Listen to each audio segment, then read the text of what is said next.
Welcome to Black Love Matters, where this serves as therapy session for figuring out adulthood, loving each other, and finding our inner Brack and Michelle. Or Jay-Z and Beyonce. Niram got one for us. We're going to come back to this, but the spirit is moving me. Or Lyrica and A1.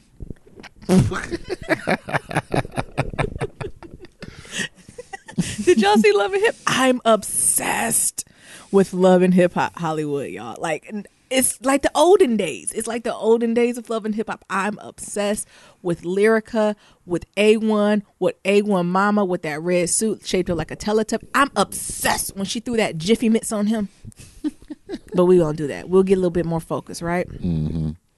Let's go back and do this. I know we've done this a couple times, but let's highlight them again. Malcolm X and Betty Shabazz. Mm-hmm. Go back and listen to our other episodes and just talk about how they the GOATs, right? But the reason I want to focus on them is because, you know, one of Malcolm X's most prized quote, one of my favorite quotes by him is, the most disrespected person in America is who? The black woman. The black woman. And I got some talking to do today because there's a lot of disrespect of us going on that I feel like I ain't brought to the forefront. First of all, it's ain't Equal Woman Play Day. It's Black Woman Equal Pay Day. Our white brethren, theirs was back in April. Mine, yeah, y'all right. It's fucking August, and we just now getting ours, honey. Mm-hmm. So I'm just reflecting on that, and I know we're gonna talk more on the podcast about just the stuff that's going on as sisters and how we got to recenter and focus on us a little bit. So that's why I wanted to focus on Malcolm and Betty, because I thought about Malcolm X's quote when I seen all the stuff we were talking about in this podcast. To say the most disrespected person in America is who? The black woman. What you think about it? It is true. It's sad, but it's true. Mm-hmm. Y'all better pay them black women. You better pay us. Please pay us. Pay me what you pay. What Beyonce saying? The ape shit Lambo. Pay me like my Lambo. Yeah. Or Niram, if you want to be more lighthearted, we could do A1 and Lyrica. Okay. What do you admire about A1 and Lyrica? The question is, yeah, did Lyrica really have sex with Safari? I don't know if she's had sex, but she had something. That's what I will say. I'm not sure if it's sex, but she had something that was either in her or A1 mind of crossing the line with someone that is not them. Right. Now, it might not have been having fucking, right? It might have been raunchy text messages, maybe touching. It might have been that, right? But something happened. Well, we'll get there. Bitches like me. I'm a fan of Safari. I'm a fan of Kimberly. I'm a fan of all the misfits right now. Like all of them, I'm just like, they ain't lying though, is they? Okay, focus. Who is you? I'm Niram. And I'm Nyambi. And this is episode 168, y'all. Hey. Be sure to leave a 1, 2, 3, 4, 5-star rating and review on Apple Podcasts and on Stitcher. And follow us on all forms of social media. Black Love Matters. Remember, that's Black with no K. Mm-hmm. How you doing? I'm doing good. I'm making it. I lost 2 pounds. Oh. 0.2. Oh. Just checking. I lost point. I'm sorry. I was like, why ain't nobody clap? Why you Niram get quiet like I'm lying? Like Niram ain't had to get quiet like I was lying on my shit. But I lost 0.2 pounds. That's good. It is. In 2 days? Congratulations. That's very good. 0.2 is good. So I'm hoping to get to 1 pound by this week. Okay. So that means by the time y'all listen to this, hopefully I lost another 0.2. And I'll be halfway to the week. Oh, Lord, if I don't lose no more, I'll be sad. But I lost 0.2 pounds, and I'm happy because I'm moving forward. Yeah. And I've been walking consistently, haven't I, Niram? Yeah. I walked consistently yesterday, and I hurt my thigh. I don't know what happened, honey. My body was like, bitch, you don't be walking like this. Slow your roll. Nyambi has overtone my sciatica. I said, because Nia and Niram always got something going on, and they always be talking, they old man black talk about they stretches and stuff. And I finally was at the point where I reached where I was having a little hurt too, right? And then I bring it up to them and they act like it don't even exist. I was like, oh, Niram, it hurt right there. He said, yo, ass. I said, ain't this a joint or a muscle? Shouldn't you stretch me? And I asked him to help me stretch, and he was being mean. I was not being mean. I was stretching you out. Because I done lost 0.2 pounds. Ain't nobody hating. You still got a lot of catching up. You're trying to catch up with me. Y'all note this day. The most disrespected person in America is fill in the blank. The black woman. Okay, thank you. That's gonna be a recurring theme in this episode. Oh, okay. But what do I want to talk about today? I want to talk about work. Work is going amazing, right? Y'all know I never have no complaints about their work. I have the best job on earth. My job is better than yours. I'll go to back with you on that. But something I realized that I might not be able to do is work with the babies no more. Oh. I don't know if I can do it no more. The babies in school, because I was invited, not to give a talk, but as just like a support, more people in the room have conversation. There was like this internship program, and the babies were there, and they were like college juniors and seniors, allegedly brown people, low socioeconomic, first gen, women, all the above, right? Allegedly. Whatever. Well, you know, a lot of times with them programs, they say they looking for a certain population, and maybe that's the thing. Like, I didn't connect with the population, right? We'll get back to that. You ain't gonna find niggas from Detroit. Well, I am. I'm a nigga from Detroit without an Ivy League education, and I made it to the promised line. Hello? Because I love the Lord. Because I love the Lord. Oh my goodness! When we talk about God's grace and mercy, anywho. But anyway, they were just asking questions, and they were asking baby questions that I'm used to and able to resolve. But it just wasn't sparking that joy in me that it sparked before, right? Like the level of privilege is something that I'm not accustomed to from the brown community, right? From the low social, like I didn't know how to counteract that. Mm-hmm. And this is me, right? Like I'm not, them kids do what they need to do, right? Go as far as you can, like, you know what I'm saying? Do you, right? Like, right. I'm so happy and I'm proud to see these brown faces in the room, right? Like, don't get me twisted. Of course, I'm always gonna support them children, outwardly facing, right? But I'm talking about the process in the Nyambi head, and I'm coming back to share with the community because we don't lie to each other, right? I had a lot of lead around them. What you mean? Like, do tell. I'm trying to give it. Me and Niram was talking about it a little bit before the podcast, but like one of the babies was like, "How important is my first job my first job I ever have in relation to what I want to do long term?" What the fuck are you? What? Your first job? And I'm like, out of under?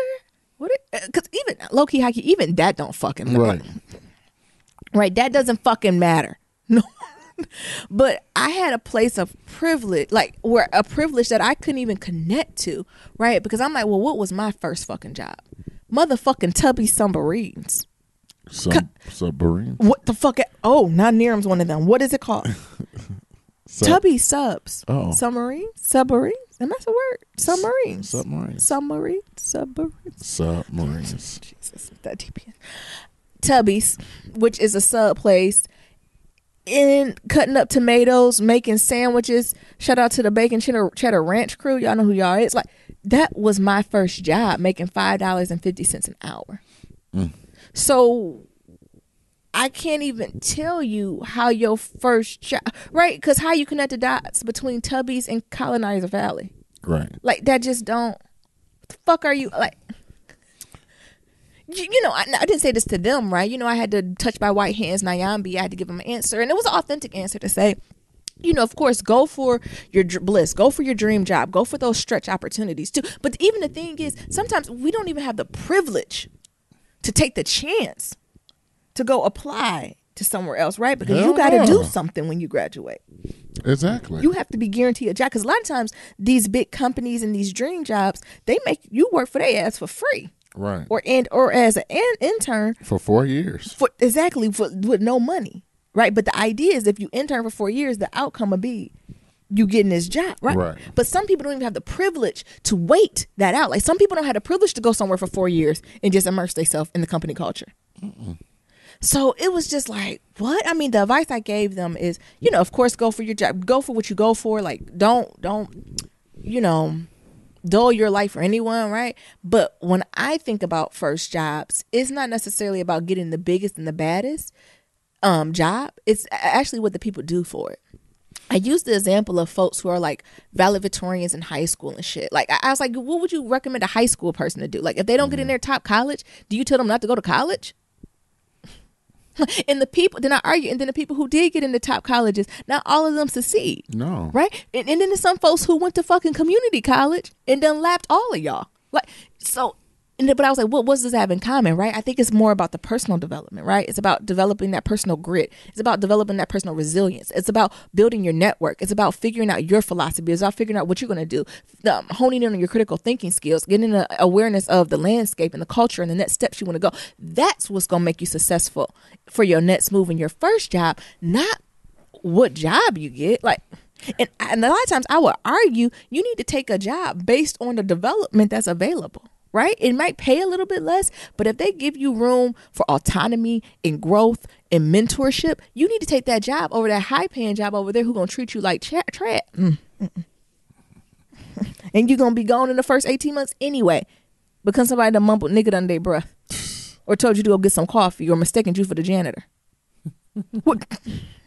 So it was just a place of privilege that, I answered it and I was warm and opening, but I was just in my head like, what the fuck is this? Right. What? I said, I can't work with this because I fake it for so long.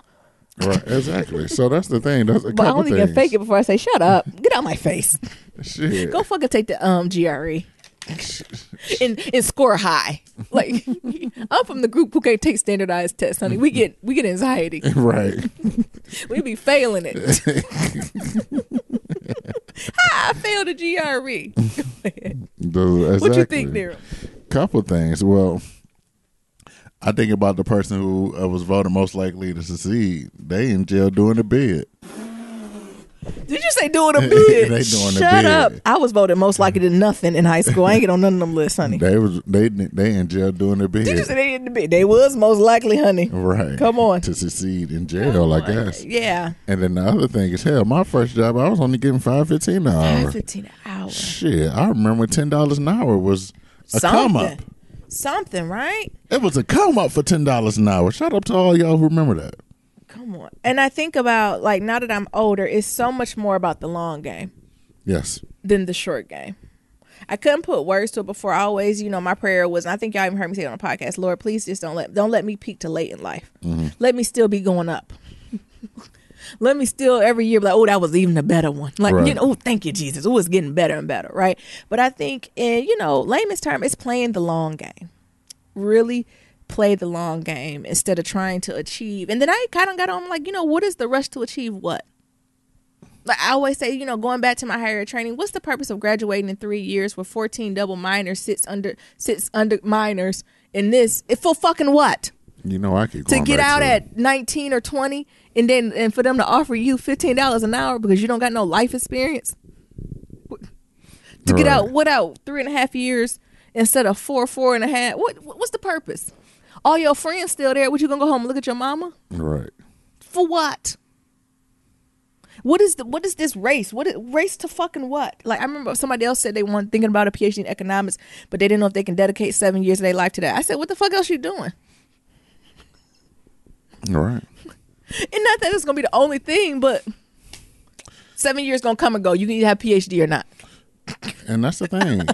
Your choice. The thing is, time waits for no man, and regardless, 7 years, 5 years, 10 years, 50 years gonna pass. It all goes. It just matter what the fuck you done did in that time. Make a decision or not, right? And I told him it don't have to be this 7 years. Mm-hmm. It could be the next 7 years, but don't use that as the 7 years. What the fuck?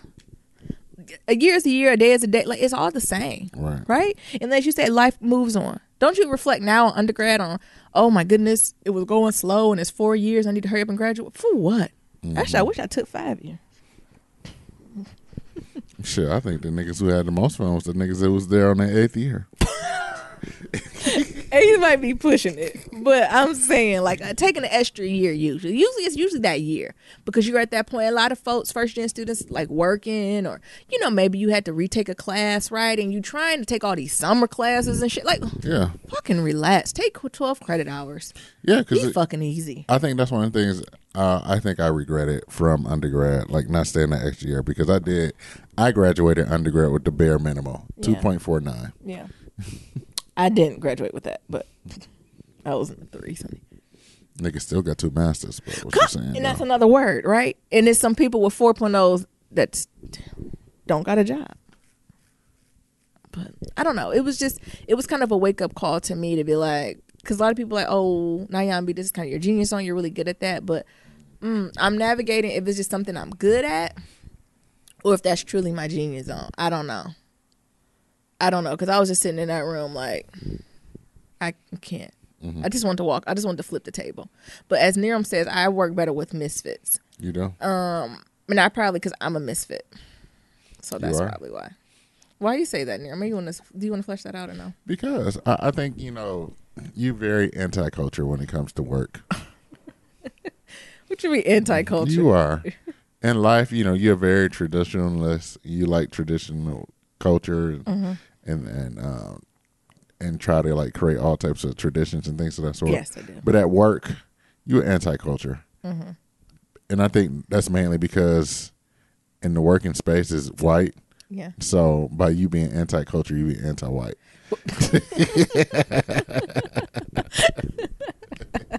You stupid. You said it's just my values. My core values have just aligned. But I really think that's what it is. And you become a misfit because you just be hitting them in their throat every single time. Yes. Whenever they say something. At my job, I don't see color. Well, actually, bitch, you racist. Someone hit me with a one-on-one and was like, we got a nickname for you. And I said, what? They say you the truth teller. I said, the what? No, y'all be the truth teller. They was like, you the truth. You be telling truths in the meeting. I said, what, we supposed to tell lies? Anti-culture. Because and the thing I said, the culture is to tell lies. I let it roll off my fucking back, honey. I don't care who looking or who. The thing is, uncomfortable don't bother me. I don't care if the whole room is sweating. Uncomfortable does not bother me one bit. Let's go on with the next agenda item. That's how it be. I'm just putting that on the table. Y'all pick it up if you want.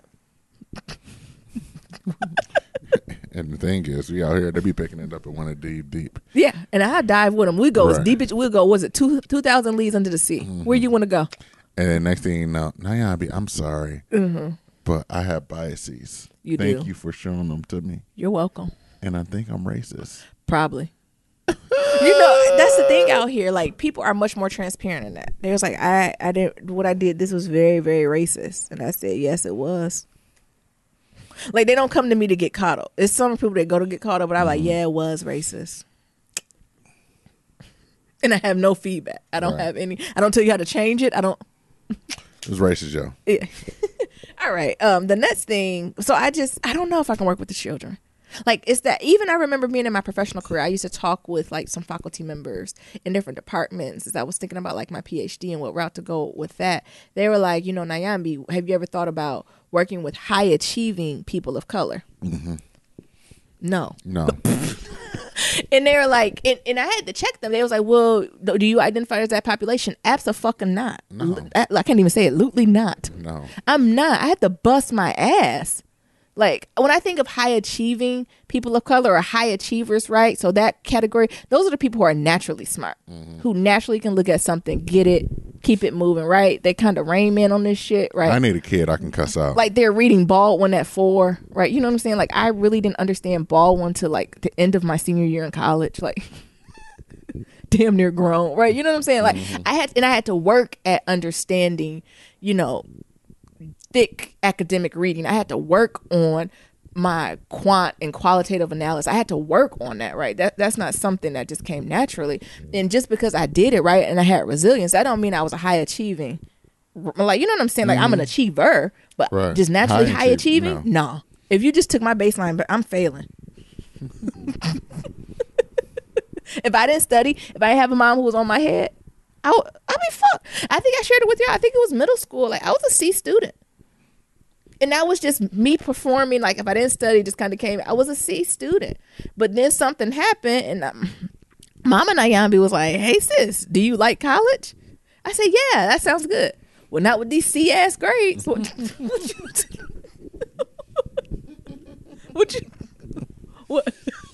Not with this, honey. Not with the C in social studies. Well, my mom was getting prepared. I talked to my supervisor. I can get you on the line. You come unscrew this bolt, screw it back in. And something shifted. And also, not only, talking with my parents and stuff, but what I did was the age-old rule. I surrounded myself with the smartest people in the room. And I learned from them. Right. people smarter than me, richer than me. And even the brown, because it was really smart brown people in my school. I would identify them as high achieving brown people, right? And high key, low key, they the ones who kind of, I don't know what the fuck they doing. I think they still down the street, honey, right? But I just surrounded myself with them and copied what they did, literally and figuratively, right? and caught on, right? Mm-hmm. So like, I don't know, like I've never been able to connect to that population, and I don't know if I'm doing that group a disservice or what, especially brown. And we don't even think the same. No. And I think it's also, look, blame Jay-Z, blame my mama again. Smart nigga, rich nigga, po nigga, still nigga. Right. And I think sometimes the high achieving folks think that intellect gives them some type of pass. But it don't. And it doesn't. And I think I seen a little of that, and that triggered me. Right? Because the questions they were asking, the things they were worried about, I said, oh, sis, I don't give you no fucking pass. Mm-mm. Like, no. You still got work you need to do. Because I think one of them said something like, oh, I'm not interested in diversity, equity. Or what the fuck you mean you're not interested in it? Bitch, you are diversity and equity. Right. What the hell? Like, why would you, even if you thought that, why would you even think this is the space to throw that out at? Go write that in your journal. Talk it to your friends at happy hour. But don't come in this white space as a brown face and say it don't. No, sis. I don't have time. I don't care how smart you are. I don't care what Ivy League school you came from. They did you a fucking disservice. Oh, I'm sorry. Off the soapbox. And that is why Nyambi cannot be the program manager for any intern program in Colonizer Valley. No. Because I've been untold them. I completely understand. I need a kid I can cuss out. What you mean? I need somebody with tough skin who don't listen until I cuss their ass out. Oh my God. Does he? What? Who, remember my mentee? I had a mentee. Oh my goodness. And I had to cuss that nigga out every week. When Nia be like, what are they doing? Every week I had to cuss that nigga out. What? About what? Everything. Yeah. Fucking white girls, not doing homework, not going to class, like all this other stuff. Oh, and like every week I just had to cuss him out. And he'd just be there like shaking his head. Yeah. And then afterwards he'd be like, thank you, Nia. Oh my God. And like, yo, you have your daddy in your life. Yeah. He's not cussing you out. Why are you doing it? Right. Yeah. Because he's like his dad was like a high level senator or something. Oh my God. And his ass is like, yeah, I'm just gonna follow my dad's footsteps. You're gonna be a fucking senator? I'm like, not with these fucking grades. Not with these grades and this track record of white bitches behind you. Right. Fucking all these white girls. Yeah. Ain't doing no damn work. No, going sir. No class. No, you won't. Drinking beer and shit and working out with the other white boys. Yeah, but it was something. Y'all check me on it. Y'all know I'm open to it, but check me why I wasn't as connected or welcoming. And I was like, I served them, but when I participate in programs like that, I give myself to like the kid. Like like I really try to be a resource child. I ain't pass out not one business card. Look, I was like, yeah, email me. They was like, okay. I don't know how you gonna get my email address. What? Stupid. What? Email me. and they was like, okay, ain't nobody say that's that privilege. Yep. Because I would have emailed. Because a hustle, I was like, how? When? How? Can you put it in my phone? You got a business card? Yep. I ain't pass out nothing. I kept it walking. But also, changing gears a little bit, did you see Queen Beyonce on Vogue? Remember we had this conversation how she called up Anna and said, I got to do this whole shit. Mm-hmm. First of all, it's gorgeous. I didn't have no doubt on that. It's Beyonce. Bye. The black photographer, excellent. Duh. I didn't have no worry about that. He knows how to like black people. I hope this I think it's a young man, right? Mm-hmm. I hope this young man's career blows the fuck up. I hope he does some type of portraits or pictures. I would like to, well, he might be too expensive now, but if he got something where I can do a digital print, I would love to support him. Because I think he a baby, right? 25? Yeah, he's pretty young. Yeah, so I would love to support him. Or even do y'all know any other, thank y'all for sending, I know you sent interior designs and stuff like that, but if y'all know any young and coming black artists, like portrait art, because we're looking for something to put in the house. And at first I was just going to go to Home Goods and find some cute flowers, but I don't want to do that. I think I want my space to be a little bit more intentional. So if y'all know any upcoming, not, I don't need Baptiste, honey, I can't afford that. But if y'all know any young and upcoming, it don't have to be young, but upcoming black artists who are selling their art, I would love to support them. Like, y'all shoot us an email or link them, or if you do it, let us know. Like, I would rather, I think I prefer to give my money to them, right? And connect. Like I've been trying to look on Etsy and stuff, but I don't know if I'm not artsy, so I don't know where to go to find up and coming artists. And the thing is, like, I don't even think Etsy is a black space. Like that's the thing. Is there a black version of Etsy? That's the thing. God. You know, all these spaces are not black spaces. Yeah, that's true. So I think that's like the hard thing to find. You're right, but usually Etsy you can see if they black. You know, you can see their picture. I'm trying to go into Black Twitter or something. Like, but maybe our listeners, maybe if y'all know someone who's up and coming artist, right? It don't have to be. I don't care if they only have an Instagram page. Like, I'm completely okay with sending them money via PayPal. Like, I just want to surround myself with just black energy, creative energy from our people. Like, that's really what I want. Because I sure was gonna take my ass to Home Good and go buy $20 art. I still might go there and buy a mirror.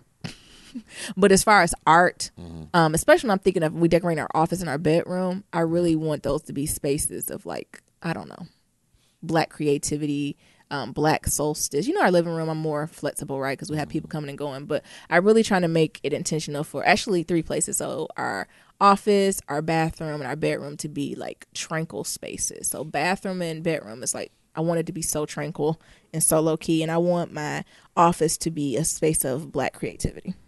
And I really want to do that. But anyway, going to Beyonce, what I wanted to highlight about this, and again, highlighting when we said black women is the most disrespected person in America. Have y'all noticed? I'm just going to talk about this mortality rate in black women. What's going on?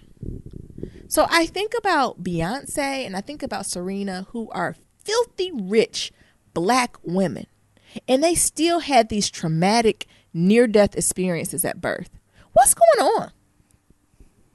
And I know birth is can be a near-death experience, right? Mm-hmm.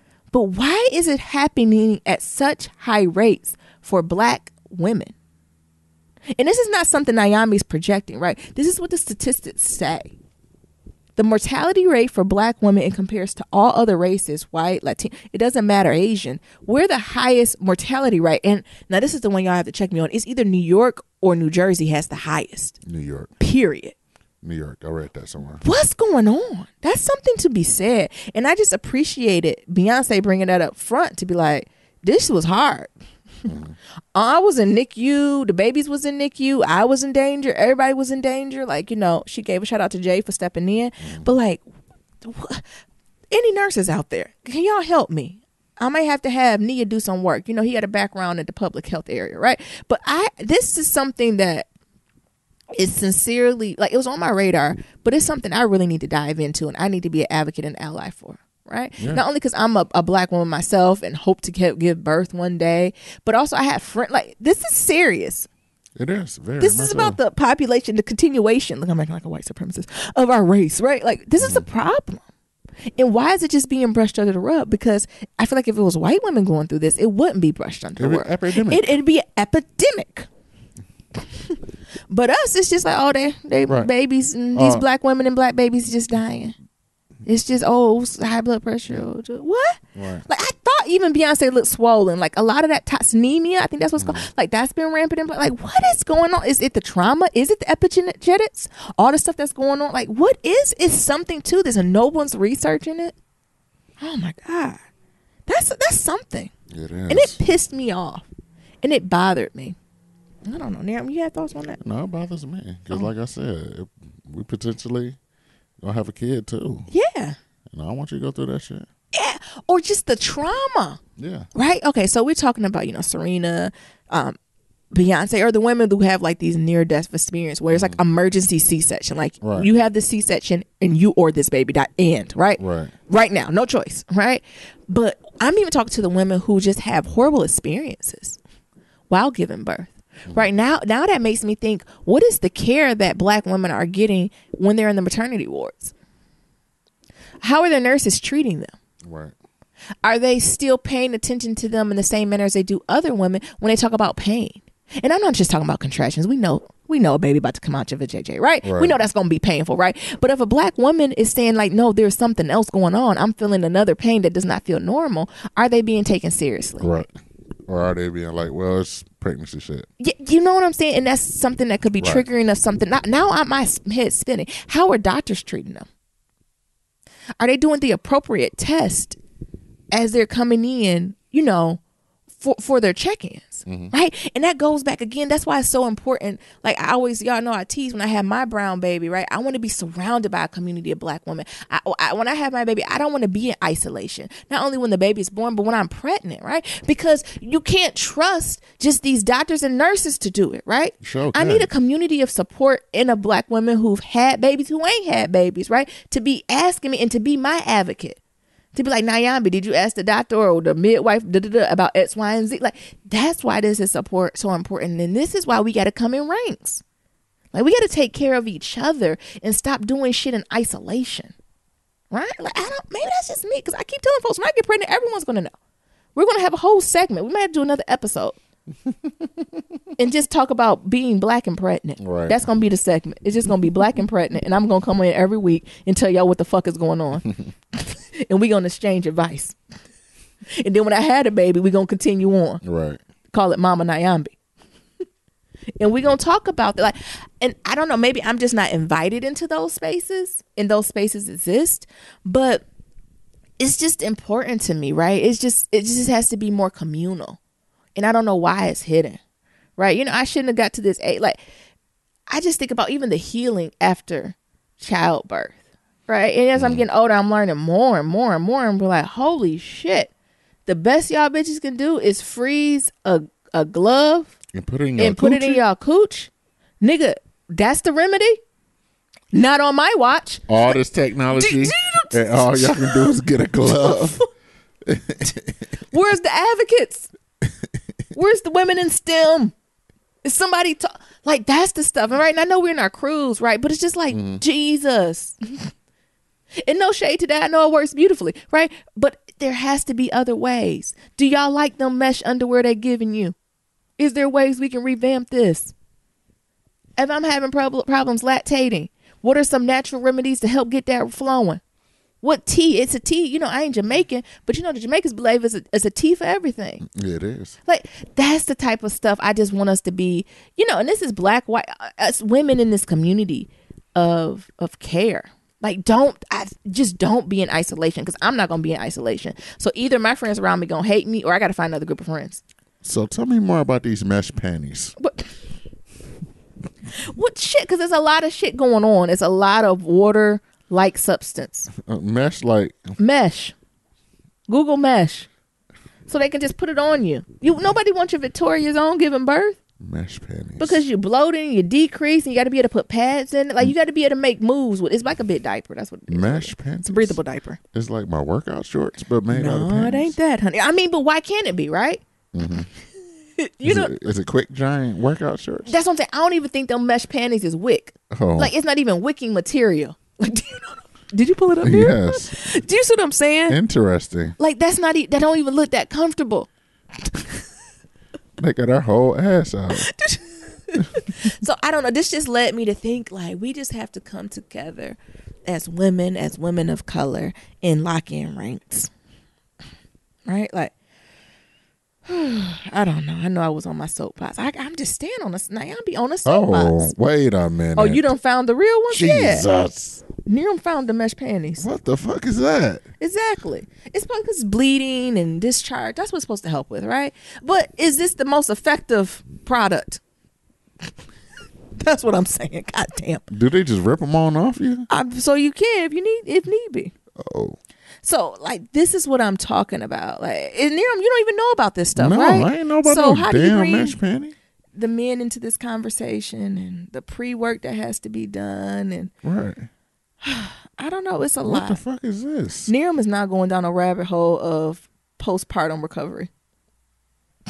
If what the hell? Nerum, come back. I mean, because you can't just wipe, right? Sometimes you have to use. That's why some women get a spray bottle. You can put lavender, tea tree oil, like, to keep yourself clean, right? Because you can't do as a thorough cleaning because you're sore, and if you rip, it's a lot of stuff going on. So we gotta get you a bidet. Oh, now that'd be nice. I assume a bidet, but I don't know. The bidet might be too much pressure. But anyway, we don't have to go all in detail about this. But it's a whole area. I feel like postpartum. I'm invested now. These mesh panties or something else. Postpartum and pre, all this stuff is a whole area that I feel like is, I don't know, not covered by women of color. Yeah. And I feel like we ain't new to this. We true to this, right? We're one of the original midwives, right? So where's our space on here? Where's the support? But most important, why are we dying? I don't know. I'm gonna need the doctors to get on that. Like, why isn't that being pushed as we're coming up on these midterm elections? Why are black women dying? Niggas getting killed in the street, women getting killed on the damn operating bed. Yeah. And I don't care, like, I know some people are like, well, that's why you need to get a midwife. Everybody can't have the privilege of being able to get a doula or a midwife. Right. Hell, some people, them cost money. Barely can find a damn therapist out here in Colonizer. Talking about a doula. To take this good ass health insurance I done got. Meanwhile, on the ranch, don't worry, Nyambi is going to have it all above. I'm going to have a pediatrician, a OBGYN, a naturopath, and a doula. Everyone's going to be, basically everyone's invited to my birth. You going to have it on this kiddie pool out here? Everyone's invited.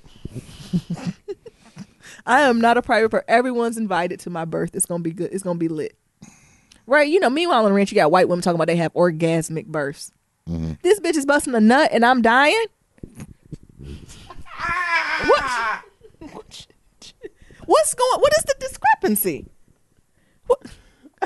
Or like even black women, I think to my friends when you be like, funny, but it's funny. I even think to like my own friends when you ask them about their birth story, I don't think I can name one who was like, it was amazing. Not one. Everyone got something. Ain't none of them bust nuts. And I ain't saying love of bust nuts, but y'all know how them white girls be. It was orgasmic. Or really? I don't know if I would use those words. I think I came when the baby came out. Oh my God.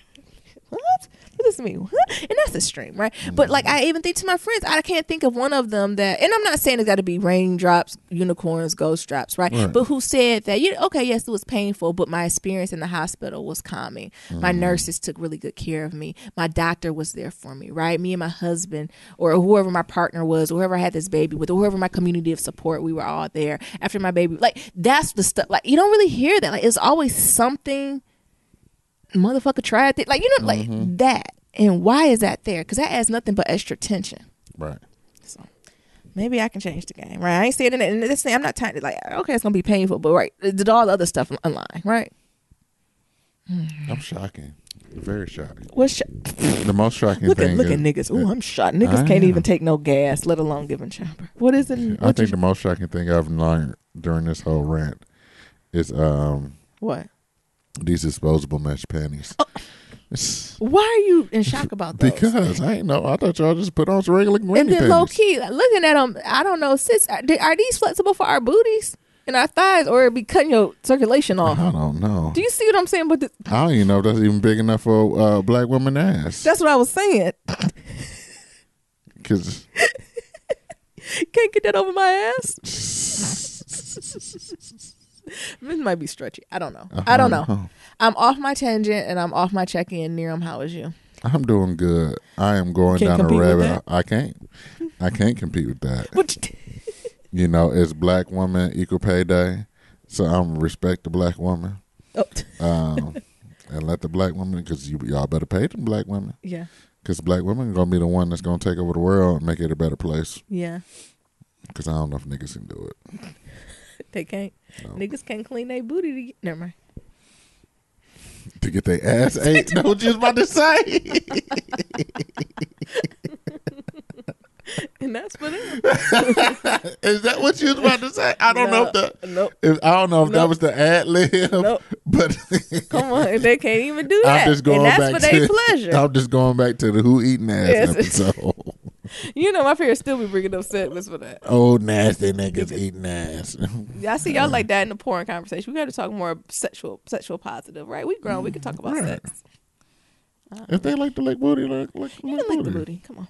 We're not talking about that right now. Go ahead. Other than that, Equal Woman Pay Day, Black Woman Equal Pay Day. Oh, you don't got no check-in? No, I do have a check-in. Oh, you get to it? Yeah, in addition to that. One thing I'm working on now this past week is like setting schedule and sticking to it. More or less, I think the thing that I'm trying to get out, the word of the day is discipline.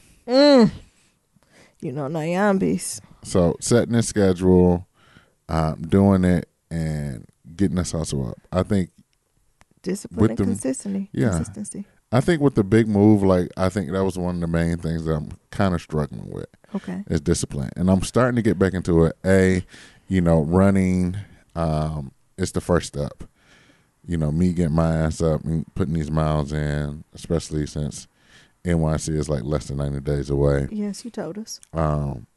But having that trickle over to other life stuff too.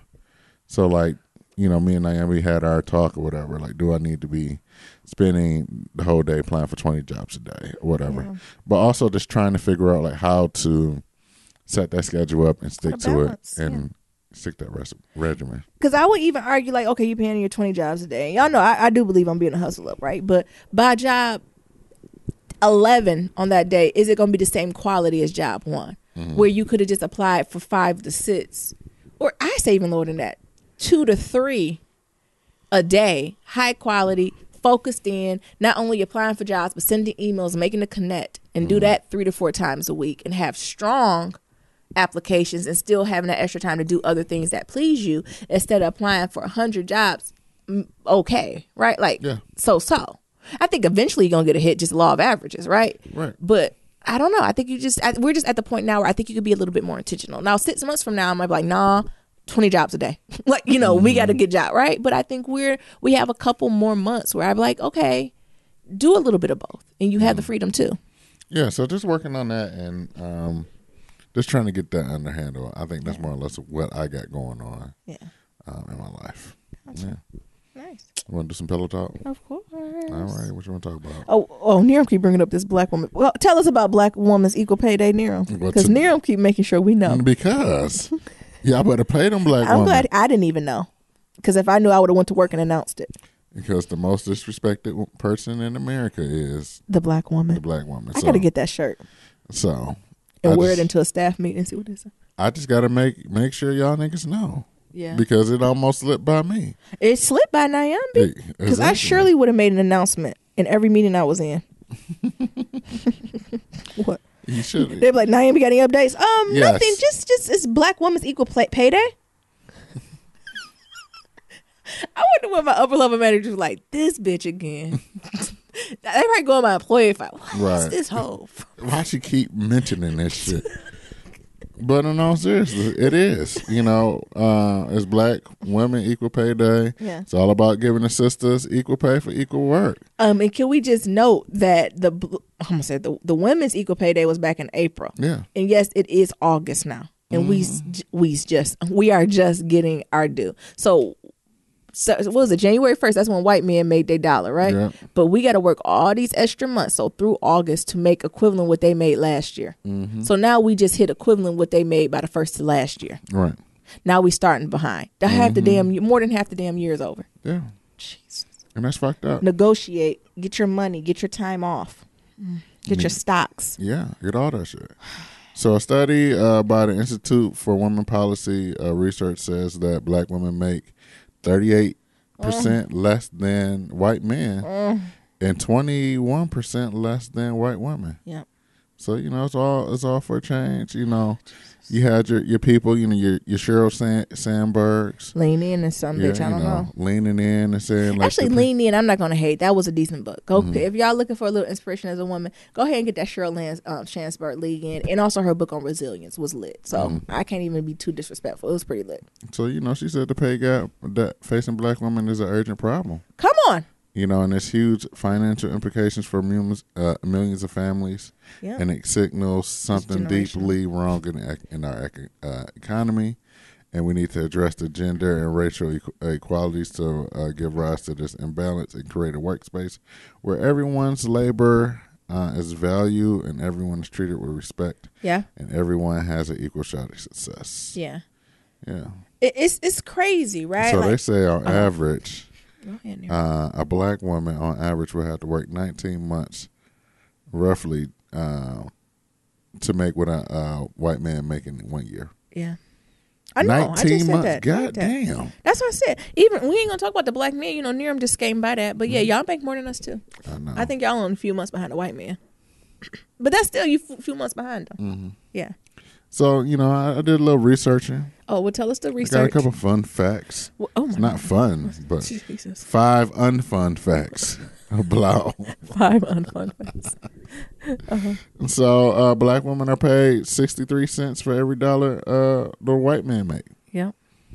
So that that goes way back since 1967. Hell, 67. So I was one making 20 cents. Exactly.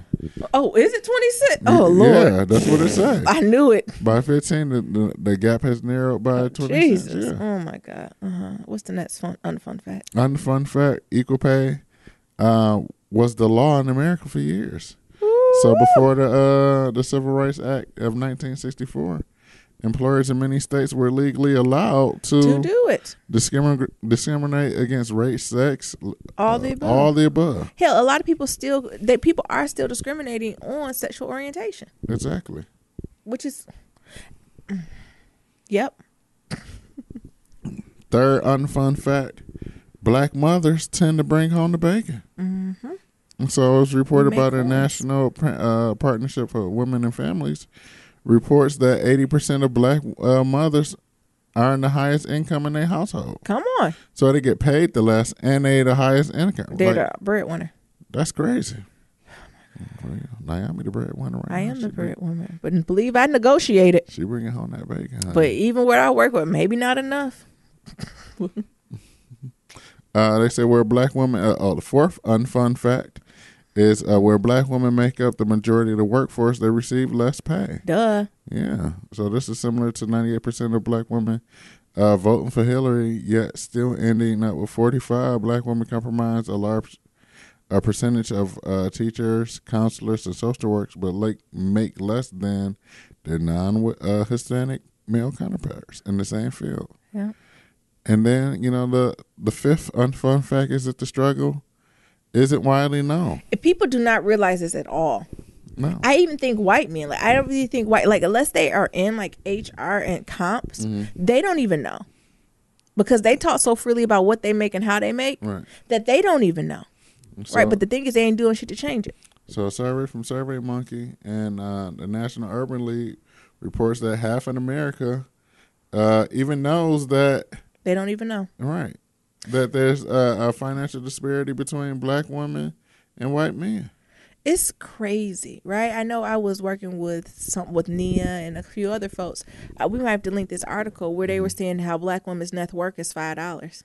Yeah, I remember on that. average.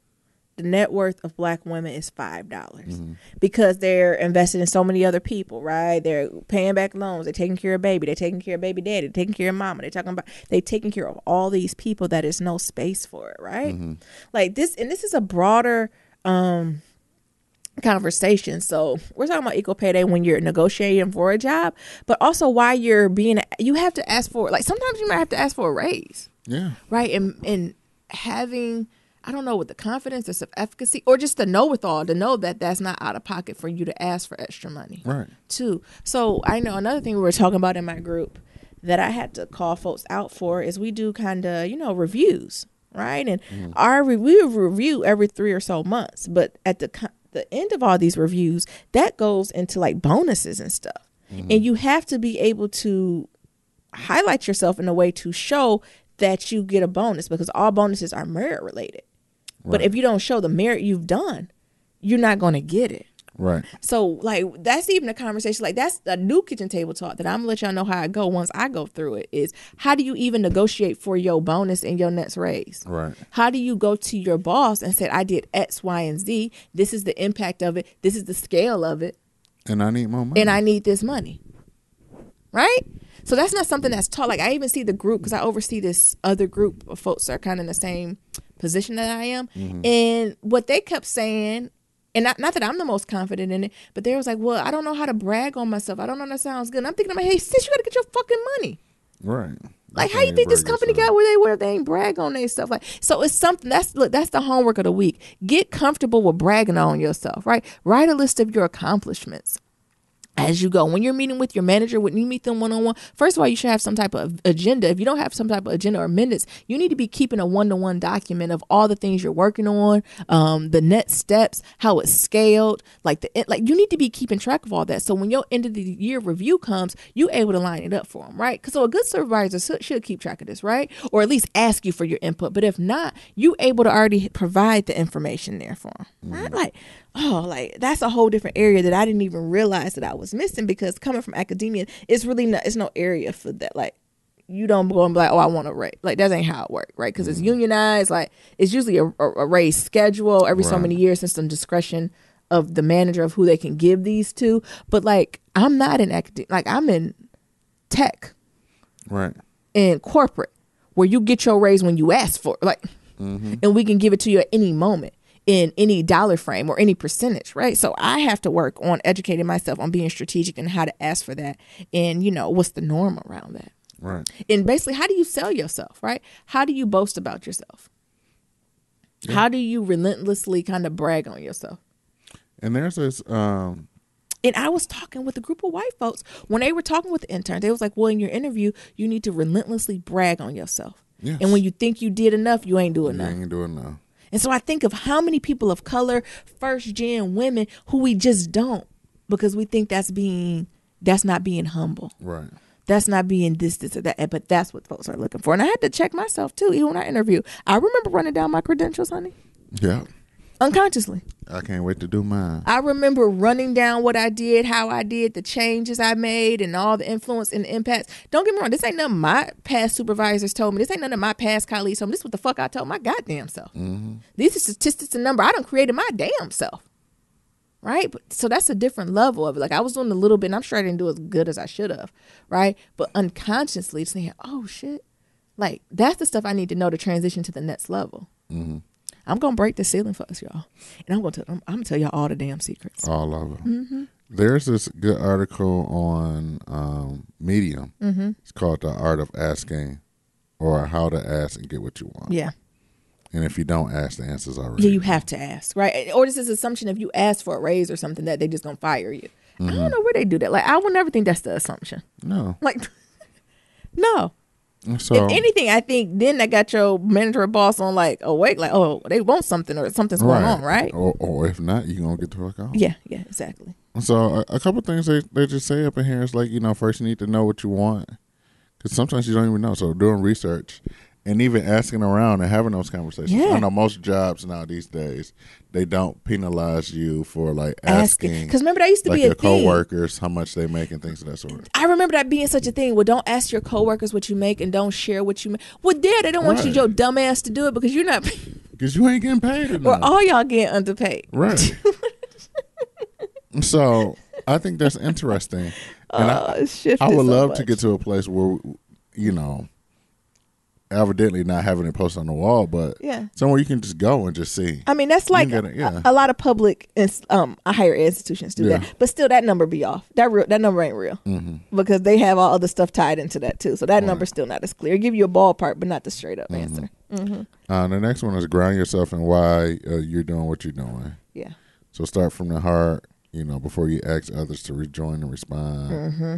Yeah. All that good stuff. Yeah, that's white shit. Mm-hmm. This one, you have to actually ask what you want, and then be direct, be clear, and specific about what you want. Yes. So to define a problem. So be clear. Define what the fuck is the problem. What are you trying to solve? Mm-hmm. Specifically, what exactly do you want? Stop talking in the air, hyperbole. Say exactly what the fuck you want. I think this example says, stop talking in the IKEA assembly packet. Say what the fuck you want. Mean what you say and say what you mean. Yeah. Mm-hmm. And then outline how much time, energy, money, or commitment you think about it would take. Mm-hmm.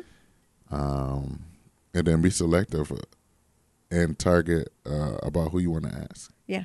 So asking the right people. It's better to ask who you want. Yeah. Like who you want the shit. Absolutely. And don't just send out an email. No, because that ain't going to work. Oh, this is a good one. Use social proof by creating micro groups and mini masterminds. Mm-hmm. So, to help you figure out like what's the social proof. Yeah. So when you are asking, these are the things you can say. Back up. Yeah, because you're not going to have all the knowledge in one, right? Yeah. And then I got some good examples about like some emails in here. Yeah. And then part 2 is like how many times do you ask about it? So sometimes you might have to ask more than once. Multiple places. Yeah. And know what your goal is. I think my manager is the queen of this. Mm-hmm. She asks for the same shit over and over until they give it to her. Mm-hmm. Like over and over. To the point where I'm like, damn, bitch, didn't you just ask for that last week? And I seen it come to fruition. And this week, guess what? It happened. She got it. Boom. So definitely check out that article. Yeah. On Medium. Mm-hmm. That's a good one. But again, it goes to being transparent and open about your community. Right. Don't it? Like, again, you can't be in these streets in isolation. If you in the street at your job in isolation and you don't have no one you can real talk to, and I mean real talk, meaning y'all done talked about pay, insurance, navigating boss, moving or this person ain't recommend that you go to a different job or you stay or try to move you forward, you don't got to tighten up community at your job. Mm-hmm. You ain't supported. So ASK is also an acronym for something. Yeah. A, articulate your desire to receive fair compensation for your demonstrated value. Be clear. Make your intentions known. Mm-hmm. S is speak up about your qualifications, accomplishments, skills, and experience. Call your employer's attentions to specific contributions that you brought and currently bring that you have brought and currently bring to an organization, and develop a performance pitch that you can share within. You know what? This 60 is a word. seconds this is a word that is succinct and itemized of your demonstrated value and the value you've already provided and continue to provide to the company. This is a word because this is exactly what I do, and I copied off my manager, right? So I go in and I state that, people like, how you enjoy your position. I was like, well, I think I bring a unique perspective because I'm the most senior, blah, blah, blah, in this position. And I combine my experience from higher ed and corporate, to combine for this. Like, I'm constantly reminding the motherfuckers of who I am. Right. I'm constantly reminding them of my years of experience. I'm constantly reminding them of my theoretical training. I'm constantly reminding them I'm not new to this. I'm true to this, right? I'm constantly even when I ask questions, well, if I think back to like my academic background, so I want them to begin saying, Nyambi, you come from this background. Right. Like, that's what you have to do, right? I had a friend who used to always tease because she had a PhD and everybody, just call me this. Fuck that. No. You are Dr. So-and-so. Don't you ever fucking forget who the fuck I am. And that's a source of power and respect in the room, right? Like, no, don't let the white people fool you and just call me John. Yeah, you can just call him John because he got a 6-figure bonus. Right. You can call me Nyams when you give me my 6-figure bonus. Until then, it's the HBIC. And then the K and ask is kick down the door. Figuratively, present compelling, overarching reasons you deserve greater compensation and how it will ultimately benefit the organization. Hold nothing back. Don't leave your boss to try to determine how your values impact your organization. Lay it all out for them, him, her. Be what is Nyambis? And make no assumptions and leave no opportunity for your value to be misinterpreted or understated. Besides, you are the best person to judge your impact on the organization simply because you know the best of what you bring to the organization on a daily basis. And what the next word they say impact is incredibly important. I need to write a motherfucking article. In every place of employment, and this is your chance to highlight it in direct relation to your compensation. Be fearless. Yes. Don't worry about whether your boss will agree. Yes. Don't give in to negative thoughts or potential disappointment. Just state your truth. This is a word. What is Nyambi's favorite thing in all if you are a black woman or a black person and you don't say traditionally underrepresented populations are paid less, less. So when they make your offer, is this the best that you can do? Right. You are doing yourself a motherfucking disservice. I don't give a fuck what realm you're in. And this is the best you can do in comparison to I negotiated at the bot store. Mind you, I only got 5 cents. I've negotiated. But I got 5 cents. I got 5 cents and I got a set schedule. I bet it's some Negroes who ain't get them 5 cents in the set schedule. Right. But you have to. I've negotiated at every place I've been at. Every place. And I always end up getting more. Yeah. I might not always get what I want, but it's more. Yeah, you're not going to because you shoot for the stars, right? Right. But every time I've negotiated, I've always got more than the original asking. Mm-hmm. Always.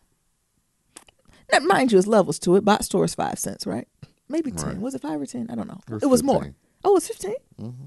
15, right? Because remember they promoted me. I'm doing air quotes, y'all. That was like, thank you, blessings. Thank you, Lord, for giving me an opportunity. Anywho.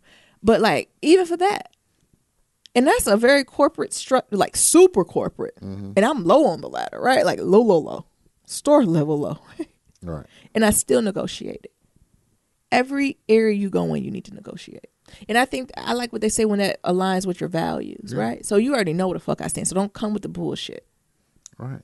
Don't come with the bullshit. So it's ask, articulate yourself, speak up about your qualifications, and kick down the door. Yeah. Why are we hiding behind them, right? That's a cultural thing, right? Right. I don't want to brag. To who? But the thing is, it's a learned thing. It's learned from from years. Yeah. Like your great grandparents learned it from their bosses that told their ass, "Don't you ask if none of that's a problem." Then they done told your parents, "Don't you ask because it's a problem," and then your parents told you. Yeah. So you think, this is something I shouldn't do it. Don't you just take that? I mean, even I reflect on the situation I'm going through. Some people was like, well, can you just like settle it all? Mm-hmm. Yeah, I fucking could. Mm. So could goddamn slaves when they told us to stay still. Right. But guess who the fuck ain't? Do you like? Mm-hmm. It's a mentality to that, right? I can fucking settle. But guess what? I'm not. Yeah. You got me riled up there. So, speaking of black women, because we still in. Oh my goodness. Rihanna Riri is making history. What's she doing now? She's the first black woman to appear on the cover of British Vogue. What? Naomi Campbell ain't been on? No. What? Riri. Or Iman or no? Riri. Tyra. Riri. British Vogue. Not regular Vogue. This is and the cover is sickening. It is sick. I'm not here for the thin eyebrows, but it's cute. Mm-hmm. Everything else is gorgeous. Rihanna Fenty, lipstick is you doing it. Yeah. Congratulations, Riri. Yeah. Setting the tone. You better pay her what she worth. She the first one. The first one. Oh, British Vogue? Yes. Wow. Yes. Congratulations, Riri. So, shout out to her. Congrats. So, we can go down this rabbit hole a couple ways. What? We can either start talking about love and hip hop and Queen Sugar, or we can leave that for the next episode. Let's just do it. Or we can talk about how Oprah get in the mood with her and Stedman. Let's finish it up with Oprah and Stedman, and then we'll do Friday. We can do like all our show recaps. Okay. Because it's Shout Out Friday. That sounds good to y'all. And that also give folks a chance to watch it. Y'all know we be on it so quick, honey. They be like, bitch, it just went off 3 hours ago, and these motherfuckers done did a review. Right. So what? Tell us what happened. I don't know what Oprah did. So Oprah, I think it was an Instagram live or Instagram story, and she was talking about like how she gets Stedman in the move. For what? For that thigh-ow. For the who? For that thigh-ow. Thigh-ow? Yeah. How you spell that? I don't know. What is a thigh-ow? I have no idea. That thing. That thigh-ow. Okay. Oh, you finding it? Wait, she said it out loud. Yeah, she said it out loud. Yes. Did she delete it? And then she was like, "You know what I do? What? Stedman really likes my Black Eyed Peas." No, she don't. Is it on her Insta stories? Or I don't know if it's still on her Insta stories no more. Oh, see, she done took that shit off because I don't believe it. I don't know if it's that one or this one. Which one? Not with all them people in the room. I don't think it's this one here. What? No, that ain't. Oh, I was like, she ain't on her patio. Is that it? I am so excited that you guys are excited. Actually, I've been on the porch reading your comments. No, this ain't it. But she talking about, what did she say? She was talking Miriam about didn't have how this queued up. I didn't. I had it queued up, but I lost it. No, that's talking about injustice, somebody dying. No, I don't even see the context. Anyways, she said how she get Stedman in the mood. Yeah. For the Big O. Is that she make literally. Yeah. Is that she make Black Eyed Peas, fried chicken, and cornbread, and then he ready. You know what? So my question is to y'all, and this is something y'all can have with y'all conversation. With y'all partner. How in the hell do y'all get y'all partner ready? She said Black Eyed Peas, fried chicken and cornbread. Mm-hmm. I mean, where's the lie? I don't know. I haven't made Black Eyed Peas in a long time. I'm more of a lima bean girl, but I might have to get that crock pot going or have to get that stove going. Who fried chicken don't get what in the mood? I love fried chicken. That's that OG shit though. She's like, Stedman really like my chicken.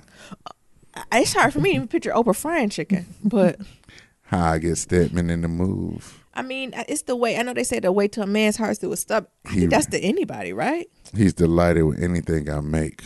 Oh, I was on Twitter. My bad. Oh, okay. He's delighted with anything I make. So my favorite date night is to make him some black eyed peas and cornbread and surprise him at some dinner, and that's all I need. Ew. Well, she's 64, honey. Yeah, that sounds about right. But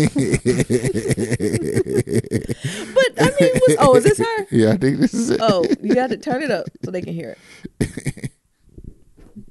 What is my perfect date night with Stedman? She wants to know. Well, I am a really good cook.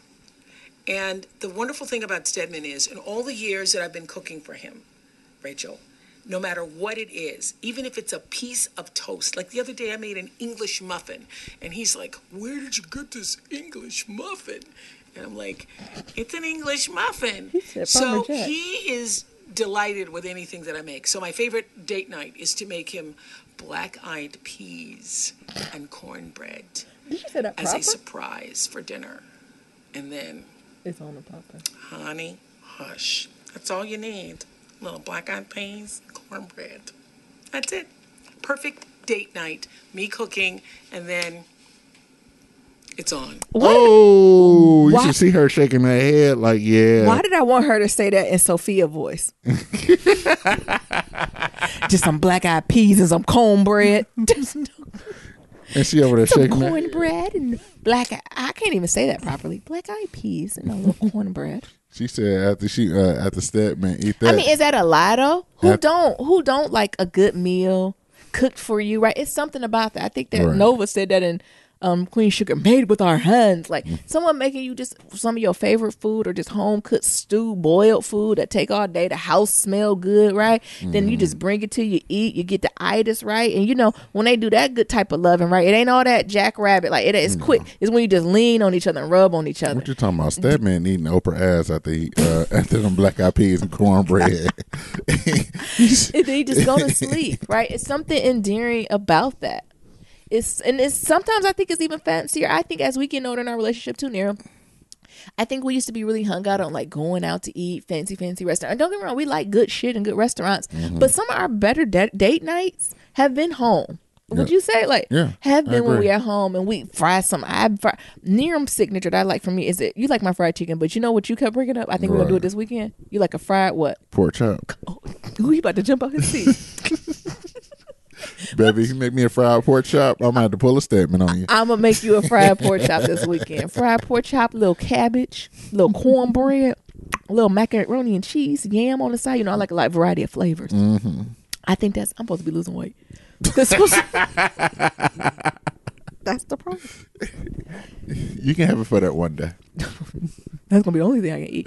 But I think it's something about that. Like at first I was like, Oprah gone, but I was like, high key, low key, some of my best date nights or where I'm like, what you want, Nero, was when he made me breakfast in bed, and I'm like, child, don't let him wash clothes.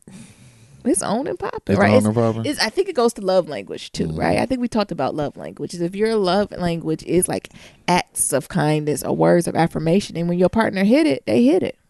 What you think about that, Nero? I enjoy it. You enjoy what? I enjoy providing some type of acts of kindness to my lady. Yeah. But also, I think it is fun. And hell, it's also sometimes where you just don't expect it. You be gone. Yeah. I go get me a haircut. Go do all my old man running errands and shit. Go get an oil change. Old black man things. Haircut, oil change, and the car wash. Yeah. And wax it down. Yeah. And I come in the house. You smell it. No. Oh, come on, Nero. No. Come on, Nero. I'm walking to the doorway and I can smell the fried fruit through the bricks of the house. Oh my God. I don't know what it is, but I was like, oh, it's fried. Yes. And then I open that door and the waft of fried pork chop, collard greens, black eyed peas, macaroni and cheese, candy yams. Everything hit you. Just all hit you. Yeah. Yeah. Oh, my mouth watering. I'm about to fry up some pork chops this weekend. But how do I show you? How do you show me how do we do it in our relationship here? Yeah, well, like you told me yesterday, your love language is calendar invite. Shut up. Yeah. Because it keeps me focused. Like, if you just tell me in passing, I'm not going to remember. Near honey. What is my love language? Calendar invites. Like, because it helps me stay organized, right? It helps me. Like, I remember stuff, but sometimes stuff really slips through the cracks.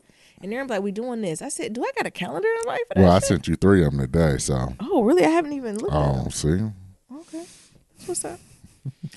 How do you like to receive? I don't know. I feel like I'm like Stedman. Shit. Give me a good ass meal. You like food?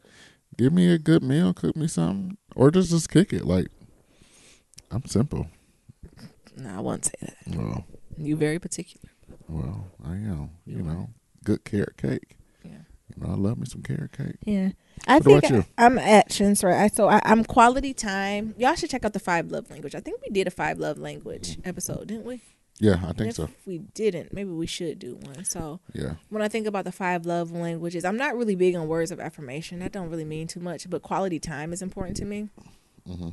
So quality time without your attention elsewhere. Like, I need you to just be focused on me, or I need it to be kind of a smaller circle. So I don't do good when you be like, oh, we're going to spend quality time, but we go with 20 people. That's not going to be working for me. That's not going to work for me. And also acts of service. So if you do something to help me out, that's my ultimate love language. So spending time for me and helping me do something. Those things are golden. But I think the other love languages are words of affirmation, gifts, like that stuff don't really mean to like. I like them, right? I think everyone likes a varying level of all of them, but things that touch my heartstrings, quality time and acts of kindness. I would have to agree because the thing is, like, I get everything I want anyway by myself. Yeah. So I mean, no, but somebody like it don't have to be expensive, but like some people like the idea of it can be small stuff. I'm trying to think of something like flowers keep coming to mind, but you know, sometimes when people travel, I think about your mom. Like every time people travel, she want a magnet from somewhere, right? Those are gifts. Where you get that to us, we'd be like, oh, thank you, right. Like, What the hell am I doing? thank you, right? I'd rather you just spend some time with me, right? You know what I'm saying? Or sat down instead of going by and me that like people stuff like that. That's what I'm thinking about. Or people like who really have collections and stuff. Like I think about like Neil with his watches, right?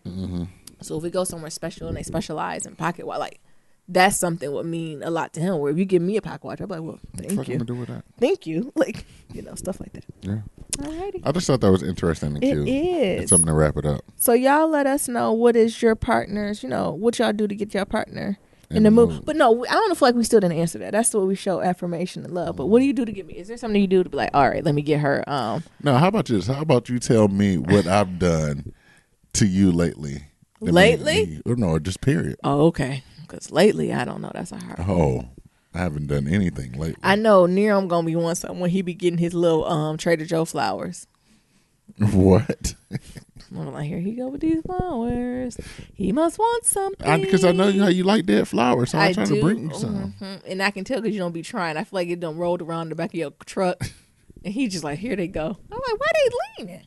So I feel like when Nerum do that, or when Nerum kind of meets me at the door when I get off work, I'm like, oh, no, you don't. No, you don't. Like, nope. What Nerum do is he'll either sit there and let me struggle with the door, or he'll unlock the door and walk away. What you talking about? Like, you just twist the knob and walk away. But I know when you meet me there, hey, baby. I'm like, oh, shit. What do you want? What do you want? So I think about that. Or when you have me sweets. So, you know, I'm a sucker for a sweet. And I'm like, who you bought that for? That cookie for me? Yeah, Yep. that cookie for you. Yeah. So what about you, vice versa? I would say, having an elaborate ass meal done when I'm gone. What are you talking about? I always cook. I just haven't cooked since I've been out here that much. You haven't cooked at all. Have I cooked in this house? No. You haven't cooked a single meal since we moved to our new house. I can't believe that. Not Who single been one. feeding us? Me. Oh, good job. So I cooked at the other place. Yes. Okay. So that, or I know something on and popping when you got your Anita Baker music on. I come in the house, I said, "Oh, what is this?" Why didn't y'all tell me Anita Baker was going to Las Vegas? And it already done fucking sold out at the Wynn. I would have made that trip down there. Because I don't know if she's coming to Colonizer Valley. So, yeah. Yeah. You can close this out or you want to do one more? We can close this on out. All right. All right. right. To submit your Black Love stories, go to blacklovematters.com, and to submit a question about submit a question for Kitchen Table Talk, shoot us the email at blacklovematters@gmail.com. And to leave a question about a comment about anything that we talked about today, feel free to do that on blacklovematters.com, SoundCloud, Stitcher, any form of social media. That's Black Love Matters. Black Love Matters and okay. And also don't forget that voicemail for 508-784-1111. Again, that's 508-784-1111. And remember, we asked a lot of questions this week, didn't we? Yeah. And so we want those emails, those voicemails to be popping this week. So, right. Talk to y'all later. And remember, love is ever evolving. Peace. Peace.